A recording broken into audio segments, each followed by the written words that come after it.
नमस्कार, मैं हूं आपके साथ अली मतर। अपना बिहार की शुरुआत करते हैं बड़ी खबर से। शिवसेना पर अमित शाह ने सीधा हमला किया है। बिहार का उदाहरण देकर शिवसेना पर तंज कसा है और कहा है कि हम नहीं तोड़ते हैं अपना वादा।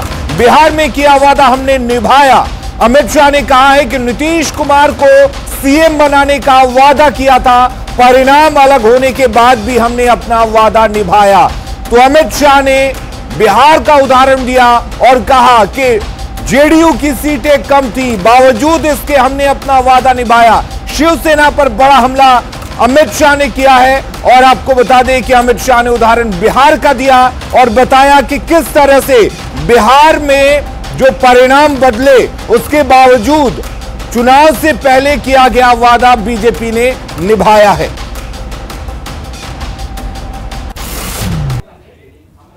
मैं आज महाराष्ट्र की जनता को कहने आया हूं कि आपने जो जनादेश दिया वो पवित्र जनादेश का अनादर करकर एक अपवित्र गठबंधन बनकर सत्ता की लालच के कारण यहां पर सरकार है। जनादेश क्या था? जनादेश था मोदी जी और देवेंद्र जी के नेतृत्व में यहां भारतीय जनता पार्टी और शिवसेना की सरकार, जो कहते हैं कि हमने वादा तोड़ा है। मैं इनको याद कराना चाहता हूं, भैया हम तो वादे पर खड़े रहने वाले लोग हैं। इस प्रकार के सफेद झूठ नहीं बोलते। बिहार में देवेंद्र जी इंचार्ज थे, हम चुनाव लड़े। बिहार में नीतीश जी हमसे ज्यादा सीटें लड़ते थे। हमारा वादा था कि एनडीए की सरकार बनती है तो नीतीश जी मुख्यमंत्री बनेंगे। हुआ ऐसा कि हमारी सीटें ज्यादा ही, उनकी सीटें कम आई। नीतीश जी ने राजनीति के हिसाब से कह भी दिया कि आप भाजपा का मुख्यमंत्री बनाइए, आपका अधिकार है, क्योंकि आपके एमएलए ज्यादा चुनकर आए। परंतु भारतीय जनता पार्टी के नेतृत्व ने निर्णय किया, प्रधानमंत्री जी ने निर्णय किया कि भारतीय जनता पार्टी वादे से नहीं मुकरती है और आज मैं कभी कुछ कमरे में नहीं करता। डंके की चोट पर कभी मैंने कमरे की पॉलिटिक्स नहीं की। मैं जनता के बीच में रहने वाला व्यक्ति हूं और नहीं रहता किसी से। जो होता है वो सबके बीच में धैर्य के साथ में बोलता हूं। और अमित शाह के वादा पूरा करने वाले बयान पर बिहार की सियासत गर्मा गई है। विपक्ष जहां वादे पर सवाल उठा रहा है, वहीं जेडीयू और बीजेपी एक सुर में वादा निभाने की बात कह रहे हैं। भारतीय जनता पार्टी और जनता दल यूनाइटेड के रिश्तों को लेकर जिस गठबंधन धर्म की चर्चा केंद्रीय गृह मंत्री श्री अमित शाह जी ने की है, बिल्कुल सही है। इसलिए कि बिहार में एनडीए के नेता श्री नीतीश कुमार जी को चुनाव के बाद मुख्यमंत्री बनाने का जो वायदा था, जो फैसला था, उसको आगे बढ़कर के भारतीय जनता पार्टी के नेताओं ने पूरा किया। गृह मंत्री अमित शाह जी ने कल कहा है कि हम अपने वायदे को पूरा करते हैं, हम वायदे से मुकरते नहीं हैं, हमारी कथनी और करनी में कोई अंतर नहीं होता है। शिवसेना जो वायदे किए उस वायदे से मुकर गए। हमने बिहार के अंदर में नीतीश कुमार जी को मुख्यमंत्री बनाने का वायदा किया था, उस वायदे को हमने पूरा किया है। आदरणीय अमित शाह जी का ये कहना कि बीजेपी ने आदरणीय नीतीश कुमार जी को मुख्यमंत्री बनाया है, जो वादा किया है उसको बीजेपी निभाती है, ये बता रहा है कि बिहार के आदरणीय मुख्यमंत्री नीतीश कुमार जी पर दबाव बनाने के लिए ये बयान दिया जा रहा है। अमित शाह जी अपना और अपनी पार्टी के पुराने वादे को भूलने में माहिर हैं। शायद अमित शाह जी को याद न हो तो महाराष्ट्र चुनाव से पहले के अखबारों का अवलोकन हो जाए तो स्पष्ट हो जाए कि भारतीय जनता पार्टी और अमित शाह जी शिवसेना से क्या वादा किए थे। तो अमित शाह ने यह बड़ा बयान दिया है। हालांकि उन्होंने हमला शिवसेना पर कसा, लेकिन उदाहरण बिहार का दिया, जिस पर सियासत बिहार में गर्मा गई। हमारे साथ साकेत जुड़े हुए इस खबर पर ज्यादा जानकारी के साथ। साकेत, आखिर बिहार के सियासत से अगर जोड़ा जाए तो किस तरीके से देखा जाए अमित शाह के इस बयान को?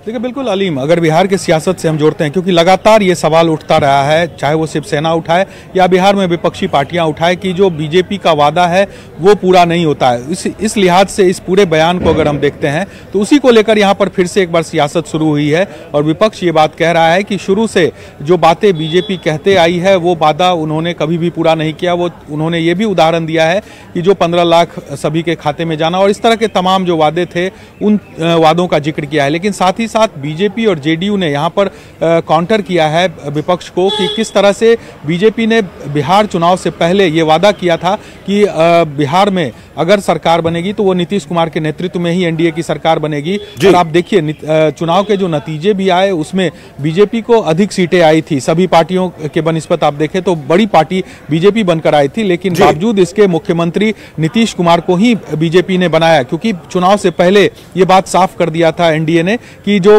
चेहरा होगा, बीजेपी ने यह कह दिया था, वो नीतीश कुमार का ही होगा। तो ये जो एक सबसे बड़ा जो कह सकते हैं काउंटर है एनडीए के तरफ से या यूं कहे बीजेपी जेडीयू के तरफ से, वो इस बात पर किया जाता है कि बीजेपी हमेशा जो बात कहती है उसे पूरा करती है और उसी का नतीजा है कि बिहार में मुख्यमंत्री नीतीश कुमार को अपने वादे के अनुसार बीजेपी ने बनाया। तो कहीं ना कहीं सियासत निश्चित तौर पर अलीम इस मुद्दे को लेकर गर्म है, लेकिन बीजेपी ने बिहार में जो किया है वो कहीं ना कहीं एक नजीर है दूसरे राज्यों के लिए और बीजेपी ने यह साबित किया है बिहार में कि वो जो कहती है वो करती है, क्योंकि यहाँ पर बड़ी पार्टी होने के बावजूद उन्होंने मुख्यमंत्री नीतीश कुमार को ही बनाया। तो इस लिहाज से आप देखें तो बिहार में कहीं ना कहीं इस मुद्दे को लेकर भले सियासत चल रही हो, लेकिन बीजेपी कहीं ना कहीं इसको पूरी तरह से यहाँ पर काउंटर कर रही है। अलीम साकेत, कुल मिलाकर यह कहना गलत नहीं होगा कि विपक्ष जो ये लगातार सवाल उठाता रहा है कि यह सरकार 5 साल नहीं चलने वाली है, बीजेपी नीतीश कुमार को बीच रास्ते में छोड़ देगी, ये तमाम सवाल जो उठाती रही है विपक्ष, लेकिन अमित शाह ने एक बार बयान देकर यह साबित कर दिया और ये विपक्ष को कह दिया कि यह सरकार 5 साल पूरे भी करेगी और बीजेपी ने जो वादा किया था वो पूरी तरह से निभाया भी जाएगा।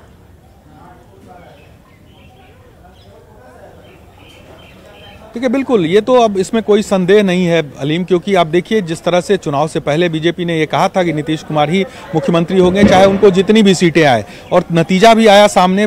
जेडीयू की सीटें बीजेपी की बनिस्बत काफ़ी कम थी, बावजूद नीतीश कुमार मुख्यमंत्री बने, क्योंकि ये चुनाव से पहले तय कर दिया गया था।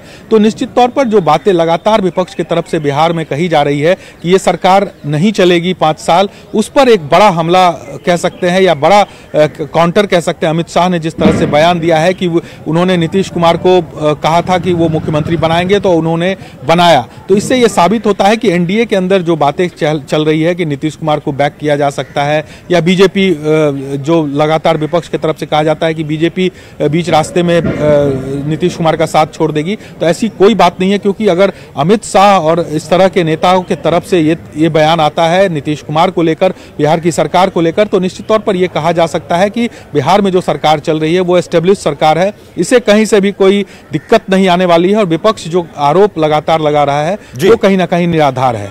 चलिए साकेत, बहुत बहुत शुक्रिया आपका तमाम जानकारी देने के लिए। तो अमित शाह ने एक बार फिर यह जता दिया कि बीजेपी ने जो वादा किया था बीजेपी हर हाल में उस वादे को निभाएगी। अगली बड़ी खबर का रुख कर लेते हैं। सुपौल से बड़ी खबर आ रही है जहां पर जुआ खेलने के विवाद में हत्या कर दी गई है और महज 100 रुपए के लिए युवक की चाकू मारकर हत्या कर दी गई है। दीपक पासवान की हत्या की गई है। राघोपुर थाना क्षेत्र के पिपराही की यह घटना है जहां पर जुआ खेलने को लेकर विवाद होता है और उस विवाद में महज 100 रुपए की लेन देन को लेकर एक शख्स की चाकू से गोदकर हत्या कर दी जाती है।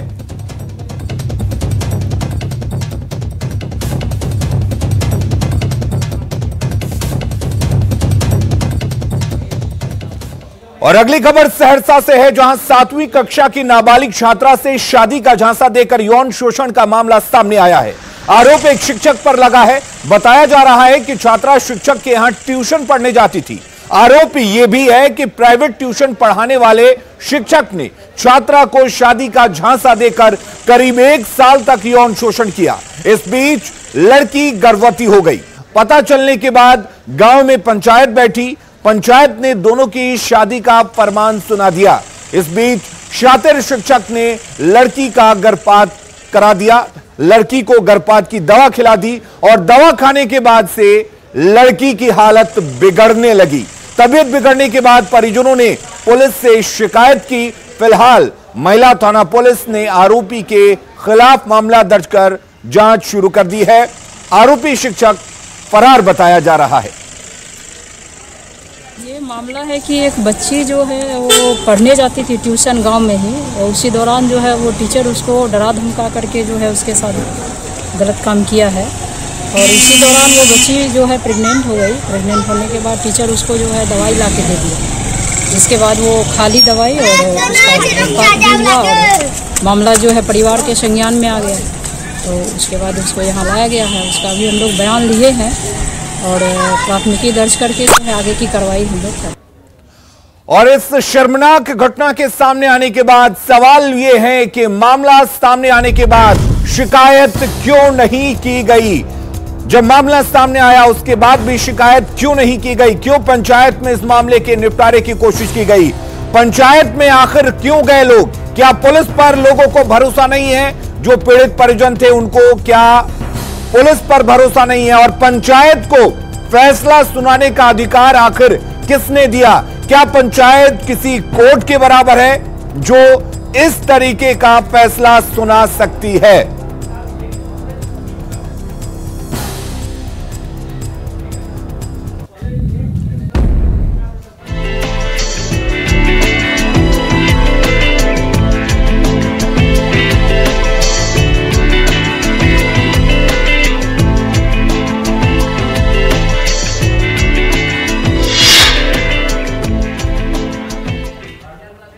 और अब बात करते हैं बिहार वासियों के लिए खुशखबरी की। बिहार के सबसे बड़े अस्पताल पीएमसीएच को विश्व स्तरीय बनाया जाएगा।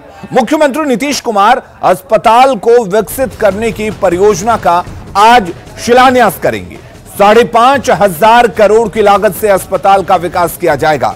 यहां एयर एम्बुलेंस के लिए हेलीपैड भी बनाया जाएगा। इसके साथ ही तमाम सुविधाओं से लैस होगा यह अत्याधुनिक अस्पताल। और माननीय मुख्यमंत्री, माननीय मंत्री और हमारे प्रधान सचिव के विचार से ये संभव हो सका है, उनके प्रयास से ये संभव हो चुका है। हम समझते हैं कि इस तरह का हॉस्पिटल नहीं है, इसलिए उनको जितना धन्यवाद दिया जाए वो कम होगा। क्या कुछ फैसिलिटीज होंगी यहाँ पे? फैसिलिटी जितनी भी फैसिलिटी है जो मॉडर्न है, चाहे आईसीयू हो, पेशेंट केयर हो, डॉक्टर्स का क्वार्टर हो, सब चीज यहाँ है। मतलब जो आप वर्ल्ड के कहीं भी आप दुनिया के किसी कोने में जाइएगा उससे बेस्ट फैसिलिटी की बात हो रही है। कहा जा रहा है कि एशिया का सबसे बड़ा हॉस्पिटल, सबसे बड़ा हॉस्पिटल। यहाँ पर हेलीपैड और ये सब, हेलीपैड भी ऊपर में रहेगा, ऊपर में सोलर लाइट रहेगा, सोलर लाइट भी उस पर रहेगा, और नीचे भी सब, मतलब इससे बढ़िया हो ही नहीं सकता है। आज बिहार को एक बड़ी सौगात मिलने वाली है। पटना का जो पीएमसीएच है, पटना मेडिकल कॉलेज हॉस्पिटल, उसको पुनर्विकसित करने का जो शिलान्यास है वो आज यहां पर किया जाएगा। मुख्यमंत्री नीतीश कुमार आज 11 बजे इसकी शुरुआत करेंगे। ये जो हॉस्पिटल पीएमसीएच है उसको फिर से विकसित किया जाना है और इसको वर्ल्ड क्लास का हॉस्पिटल बनाना है।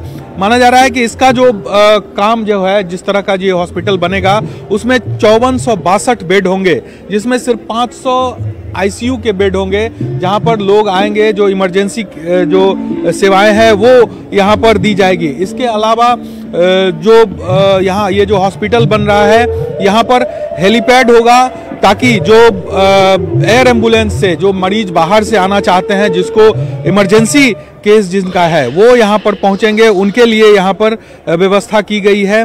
साथ ही साथ ये जो हॉस्पिटल है तकरीबन 7 साल लगेगा। जो आकलन किया गया है कि 7 साल के अंदर इस हॉस्पिटल को बनकर तैयार होना है, और इसकी जो लागत होगी वो 540 करोड़ रुपए की ये लागत से ये जो वर्ल्ड क्लास हॉस्पिटल है पीएमसीएच को बनाया जाना है, और उसका शिलान्यास आज यहाँ पर किया जाएगा। 11 बजे मुख्यमंत्री नीतीश कुमार खुद यहाँ पर इसका शिलान्यास करेंगे, और उसके साथ साथ कई नेता उनके साथ और रहेंगे। चाहे दोनों डिप्टी सीएम की हम बात करें, वो यहाँ पर मौजूद रहेंगे।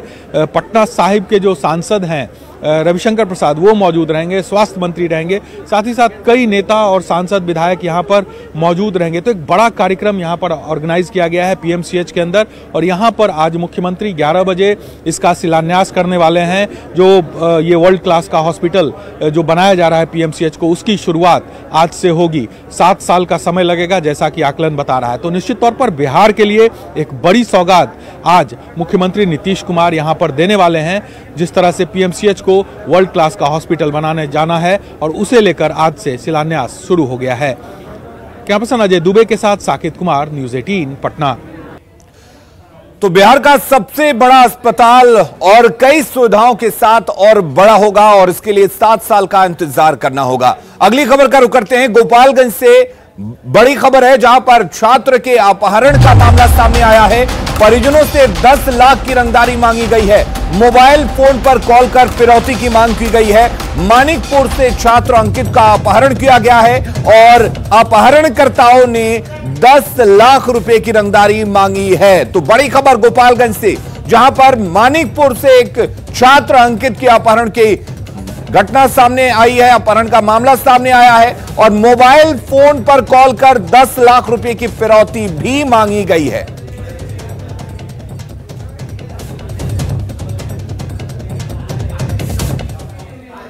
नालंदा में 6ठी और 8वीं कक्षा की पढ़ाई शुरू हो गई है। कोविड गाइडलाइन के साथ स्कूल ओपन हो चुका है। स्कूल में दिशा निर्देश का पालन किया जा रहा है या नहीं, उसका जायजा लिया संवाददाता अभिषेक कुमार ने। कोरोना महामारी के 1 साल बाद फिर से बच्चों की किलकारियां स्कूलों में गूंजने लगी हैं।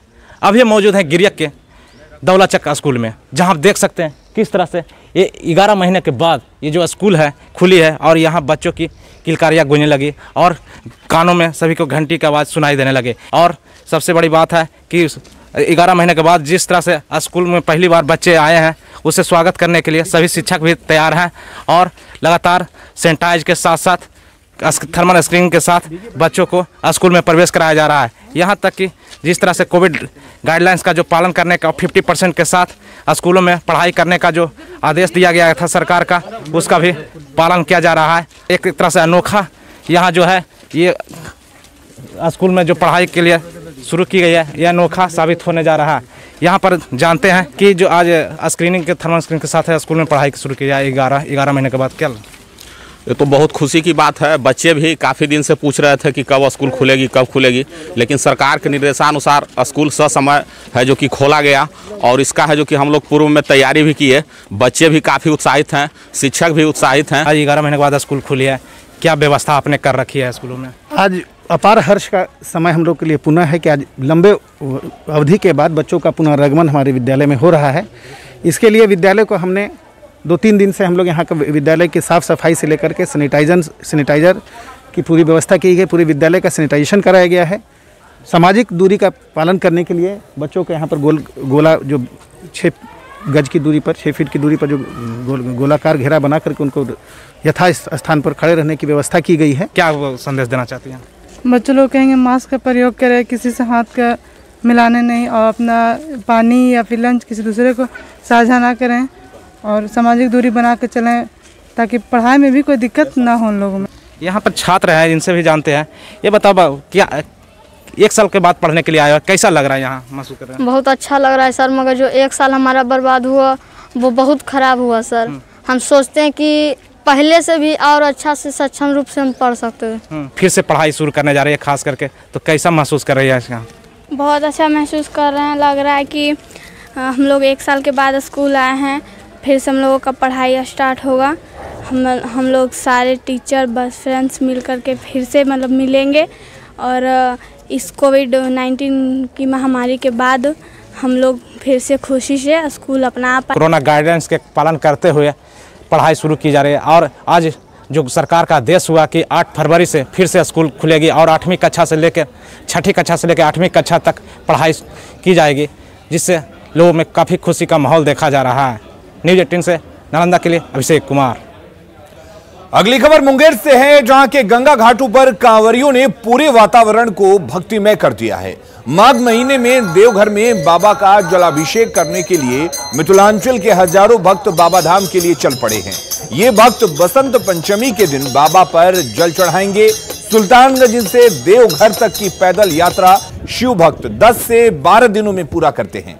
ठंड के बीच खिली धूप में कांवरिये बाबा नगरी के लिए बड़े ही जतन से चलते हैं।